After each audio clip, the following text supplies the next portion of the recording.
आज मेरे साथ इंजीनियर मोहम्मद अली मिर्जा साहब हैं। जेल के बाद 103 दिनों की कैद के बाद पहली पॉडकास्ट है सर, बहुत शुक्रिया आपका।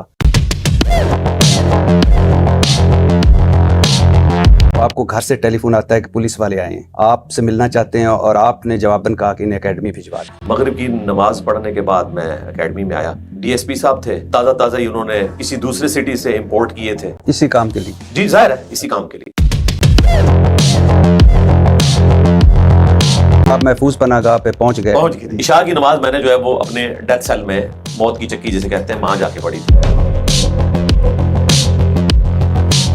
आपको पहले ले जाया गया डीसी ऑफिस, डीसी साहब मौजूद नहीं थे। फिर ले जाया गया डीपीओ ऑफिस, वो भी मौजूद नहीं थे। फिर आपको अचानक बता दिया जाता है कि आप 3 MPO के तहत आपको नजरबंद आपकी हिफाजत के लिए कर रहे हैं। फिर आपको जेल पहुंचा दिया जाता है। फिर उसके बाद अचानक आपको बता दिया जाता है कि आप पर तो 295C लगी है।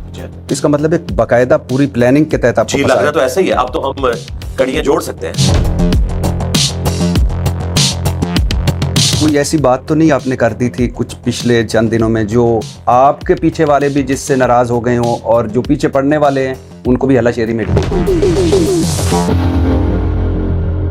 सर 295C, इतना बड़ा इल्जाम, इतना बड़ा मुकदमा, इतना हसास नौइयत का, तो बिना तहकीक, बिना तफ्तीश यानी FIR कट गई क्यों? हम ये समझते हैं कि 295C के ऊपर खुदकुश हमला किया है उलमा ने और नजराती कौंसल ने, इन्होंने मिलकर खुदकुश हमला किया है। जेल की सारी लैंग्वेज वो एक वखरा जहान है, वो भी आप मुझसे एंड पे डिस्कस कीजिएगा कि वहां की टर्म्स क्या है। मसलन क्या है? कुछ जिस पोर्शन में मैं था उससे कहा जाता है सजाए मौत की चक्कियां। आप इमेजिन करें कि खाने वाला आपके लिए खाना लेके आए और वो अनाउंसमेंट कर रहा हो कि सजाए मौत वालों का खाना आ गया है। तीसरी वाली जो चक्की थी उसमें एक क्रिश्चियन बिशप थे, उन्हें सजाए मौत हुई भी थी और उनका जो फैसला था ना उस पर जज ने लिखा है कि इनसे कोई गुस्ताखी साबित नहीं हुई है, लेकिन पब्लिक प्रेशर की वजह से मैं इनको सजाए मौत देता हूं। अच्छा। और शाम के वक्त आके उस दिन वो उनसे माफी भी मांग के गया कि मैंने आपको गलत सजा दी है। बिशप साहब से? जी, माफी अपनी बीवी समेत आके मांग के गया। जज साहब जी। मुझे ये बताइए, सुना है मैंने कि आपकी चक्की और इमरान खान साहब की चक्की की दीवार एक थी। हाँ, बीच में एक दीवार इकट्ठी।